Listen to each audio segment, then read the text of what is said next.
It is my distinct honor and privilege to welcome you all to the New Space Africa Conference 2026. Space is no longer viewed as a luxury.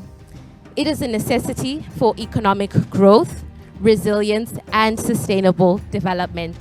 It is my honor to invite our distinguished speaker, Dr. Temidayo Onionsun, Managing Director, Space in Africa. Over the last 5 years, we have traversed this great continent from East Africa to West Africa, down to Southern Africa, up to North Africa, and now finally the heart of Central Africa here in Gabon.